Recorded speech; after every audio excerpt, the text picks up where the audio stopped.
I just had to let you know you're.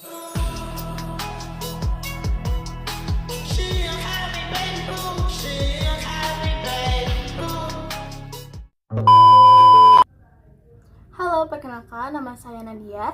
Dalam kesempatan kali ini saya ingin menjelaskan visi misi EKDE pada frase menumbuh kembangkan dari sisi etimologis dan juga terminologis. Secara etimologis, menumbuh kembangkan berasal dari dua akar kata, yaitu tumbuh dan juga kembang. Nah, tumbuh menunjuk pada proses awal kehidupan, sesuatu yang mulai hidup, bertambah dan juga bergerak dari yang kecil dan hingga menjadi lebih besar. Sedangkan kata kembang itu berbicara tentang kelanjutan dari pertumbuhan, yaitu pematangan dan juga penyempurnaan. Jadi, menumbuh kembangkan itu bukan sekedar bertambah atau bertumbuh, tapi sebuah proses hidup yang terus bergerak.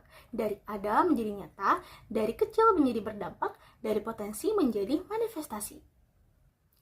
Nah, sekarang kita bahas dari sisi terminologisnya. Yang ini juga selaras dengan pemikiran dari Watchmeni yang menekankan bahwa penghidupan orang Kristen itu bukan sekedar dari perilaku luarannya aja, tapi juga penghidupan Kristus yang ada di dalam diri manusia. Nah, dia melihat bahwa kehidupan Kristen yang ada dalam diri orang percaya itu perlu bertumbuh dan nyata di dalam kehidupan sehari-hari. Nah, ternyata ini juga sejalan dengan pemikirannya Witnessly yang mengatakan bahwa penghidupan Kristen itu jangan disimpan saja, tapi juga perlu diekspresikan ke orang lain. Jadi, Kristus itu bisa terlihat dari bagaimana cara seseorang itu hidup. Berarti kalau ditarik secara kesimpulan, secara terminologis, menumbuh kembangkan kehidupan Kristus itu pada hal ini berarti proses secara sadar dan juga terus-menerus dan juga nyata untuk membiarkan kehidupan Kristus itu terus bertumbuh di dalam diri kita sehari-hari, lalu dinyatakan dalam bentuk tindakan, sikap, dan juga pilihan di dalam kehidupan kita sehari-hari. Nah, kita sebagai mahasiswa ternyata ini juga relevan dengan kehidupan kita sehari-hari. Kalau di dunia kampus sendiri kan juga banyak pilihannya ya. Pilihan untuk apa?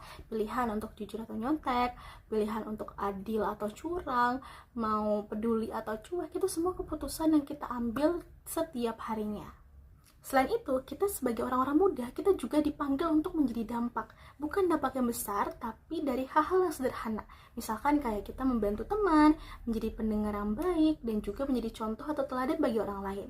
Jadi sebagai mahasiswa, kita bukan cuma ngejar IPK aja, tapi juga ngebangun diri kita menjadi pribadi yang utuh, dan juga pintar pastinya, dan pastinya kita juga mempunyai nilai hidup. Jadi sekian penjelasan dari saya mengenai fase menumbuh kembangkan penghidupan Yesus dari sisi etimologis dan juga terminologis. Mohon maaf apabila masih ada banyak kesalahan kata dan juga penjelasan. Terima kasih.